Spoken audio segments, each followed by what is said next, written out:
big week coming up in the US where Donald Trump is expected to be confirmed as the official candidate for Republicans. There's supposed to be more campaigning for President Biden as well, one on Monday, already cancelled in Texas, and questions about how this could happen. Of course, anybody following right now knows the US has a history, most famously with JFK, go back 40 years to that shooting in the lung of Ronald Reagan, to which he survived back in 81. Well, here's Andrew Hillier with a look back of previous assassination attempts. The US is no stranger to assassination attempts on presidents. It's how Abraham Lincoln met his end in 1865 after steering the US through civil war. But in the modern age, this is one of the moments that marked a generation. The assassination of President John F. Kennedy in Dallas in 1963. It appears as though something has happened in the motorcade route. Something, I repeat, has happened in the motorcade route. JFK was riding in a motorcade with his wife, Jackie, when shots rang out. President Kennedy has been assassinated. It's official now. The president is dead. A commission investigating the shooting a year later identified Lee Harvey Oswald, a former Marine, as the killer. The years that followed Kennedy's death would be marked by unrest as the civil rights movement gained momentum against the backdrop of the Vietnam War. A little over a decade later, President Gerald Ford would be the target of 2 assassination attempts in the space of just 17 days, both in California. He miraculously survived both attempts. The last time a serving president was targeted by a would-be assassin was in 1981.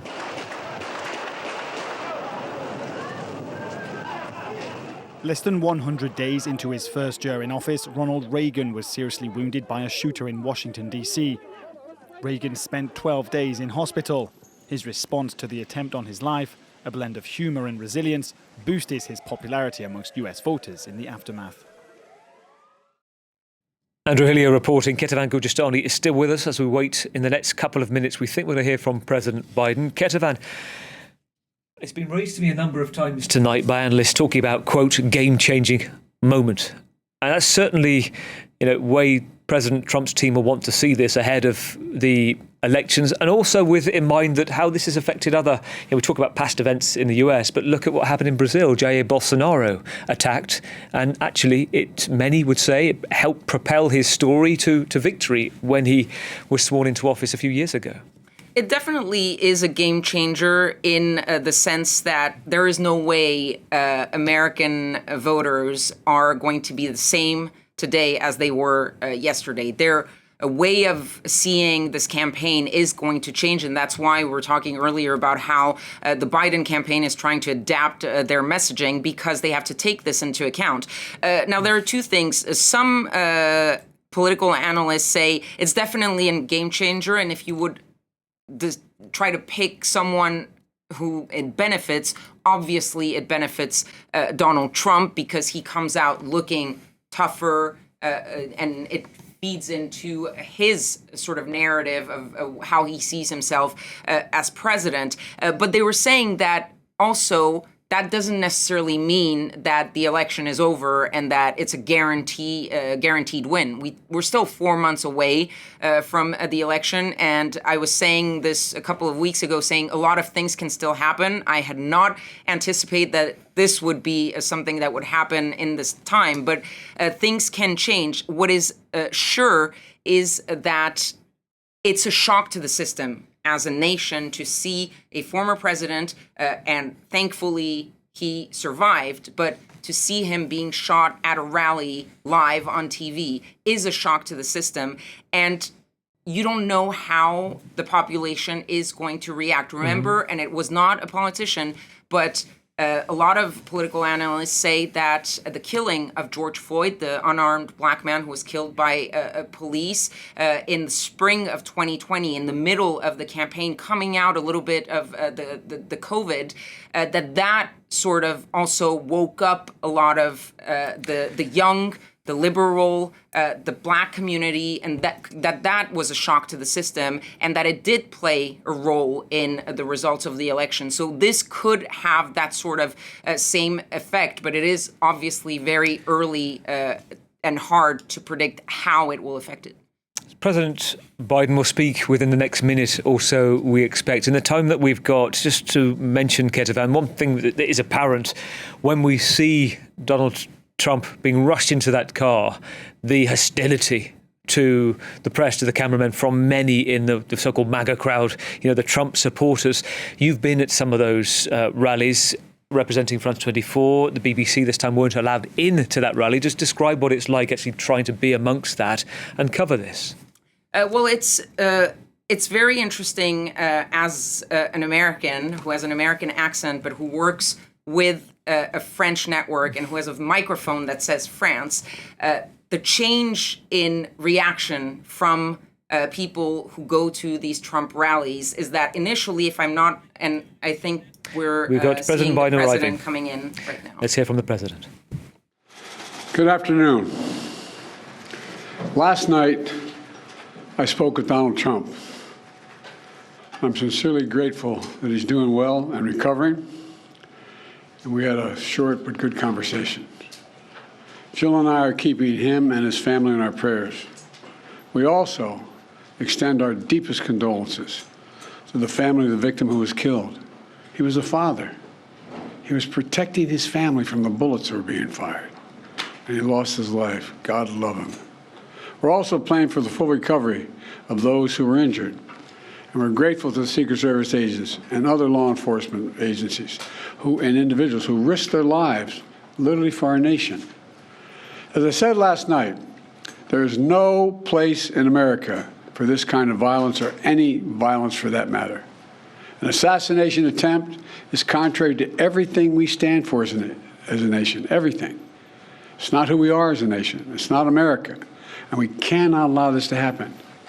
Unity is the most elusive goal of all, but nothing is important than that right now, unity. We'll debate and we'll disagree. That's not going to change, but we're going to not lose sight, in fact, who we are as Americans.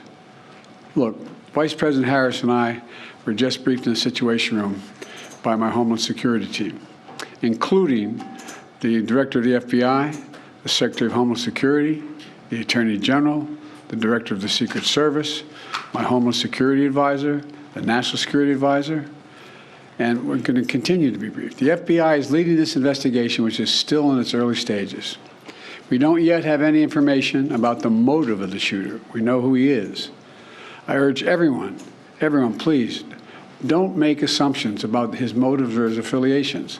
Let the FBI do their job and their partner agencies do their job. I'm instructed that this investigation be thorough and swift, and the investigators will have every resource they need to get this done. Look, as this investigation continues, here's what we're going to do. First, Mr. Trump, as a former president and nominee of the Republican Party, already receives a heightened level of security. And I've been consistent in my direction to the Secret Service to provide him with every resource, capability, and protective measure necessary to ensure his continued safety. Second, I've directed the head of the Secret Service to review all security measures for the Republican National Convention, which is scheduled to start tomorrow. And third, I've directed an independent review of the national security at yesterday's rally to assess exactly what happened. And we'll share the results of that independent review with the American people as well. And finally, I'll be speaking more about this tonight at greater length from the Oval Office. We must unite as one nation. We must unite as one nation to demonstrate who we are. And so may God bless you all, and may God protect our troops. Thank you very much. Mr. President, when you spoke to President Trump yesterday, what did you tell him and what did he tell you, sir? Mr. President, shifting our campaign strategy, Mr. President. Mr. President, do you regret?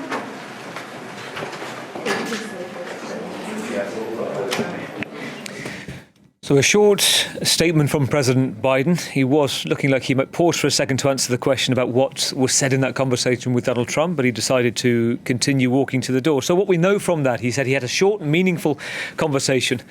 He talked about the hero, the victim, the 50-year-old volunteer fire chief that was shot in the crowd and killed. He said that he, God rest his soul, that he had protected, saved his family by throwing himself onto them during the shooting. He talked about how you debate debate and disagree, but not losing sight of who we are, condemning the violence. The second time he's done that, the first statement earlier today, and talking about how the investigation continues. 3 things that he wanted to look at: President Trump's security, which he said is significant, increasing and reviewing security for the National Republican Convention, which is where Donald Trump is expected to be this coming week, and a review into exactly what happened. Our International Affairs editor, Kethevane Gorjestani, is with us. What do you read from that, particularly when it comes to the 3 points President Biden was trying to make? Well, this is something that has been debated, the question of whether or not Donald Trump had the adequate security apparatus around him. And most law enforcement experts were saying that he did get a significant security. But obviously, with what happened, everyone's security is going to be upped. And I was speaking to some colleagues who were in Washington saying that the security around the White House has also been significantly increased. And so it's just the context now is that political events are going to be a higher level of risk than they were 24 hours ago. And that starts with the Republican National Committee. And of course, Joe Biden talking about this review that will be a thorough, independent review of what exactly happened. That is definitely pointing to the question of how did that man get on that roof? That is going to be the core of the investigation of that review. Also, watching that speech, I want to bring in Brody, US human rights lawyer. He's in Carcassonne this evening. Great to have you on the programme. Reid, first of all, let's get your reaction to, well, before we talk about President Biden, just the moment itself, 11 minutes past 6, the moment that you watched it, and what you were feeling, what you were thinking. Well, this is a tragic event. For those of us who believe that Donald Trump's return to the White House would be an existential danger to American democracy, it's a triple tragedy. Tragic because of the assassination attempt on which has no part in a democracy.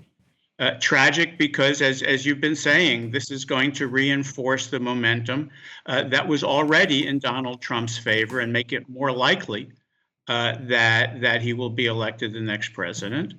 Perhaps tragic because it could divert the Democrats from that debate they were having, that necessary debate over finding a better candidate.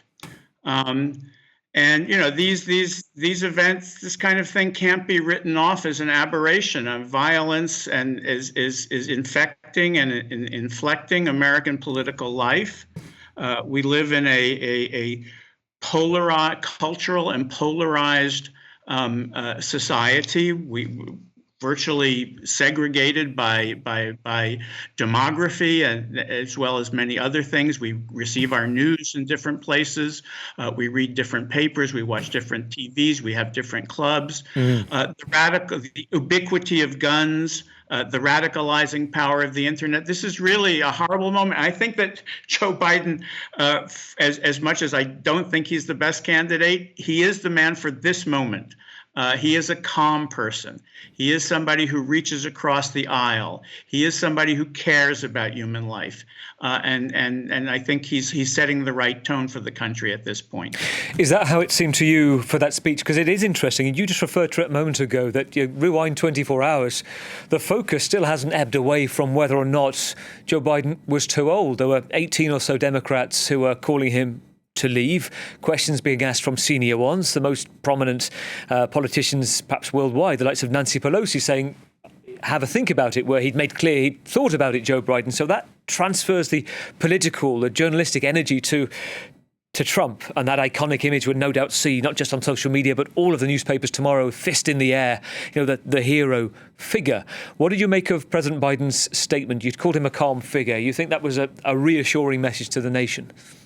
Well, I think that's what he's good at. I think despite the millions and dollars of attacks on him by Trump and Fox News and the right-wing media, you cannot accuse Joe Biden hyper-partisanship. You cannot, I've seen today, I think over 30 Republicans who have basically accused the Democrats of setting up this assassination attempt. I mean, J.D. Vance, who could be the vice presidential candidate, said that the rhetoric I just used, the rhetoric of saying that Donald Trump is not fit to be president, the rhetoric of saying that he's a threat to democracy, that rhetoric led to President Trump's to the assassination attempt, and I reject that. When you have a candidate, Donald Trump, who was the instigator of January 6th, of the violent attack on the Capitol, who continually attacks his opponents as enemies. I think it's rich for them, for Republicans to say that Democrats have introduced partisanship into this. Reid, great to talk to you, former New York Assistant Attorney General. We will talk to you in future. It's always good to hear you on France 24. Kethevane Gorjestani, thank you, our International Affairs Editor as well.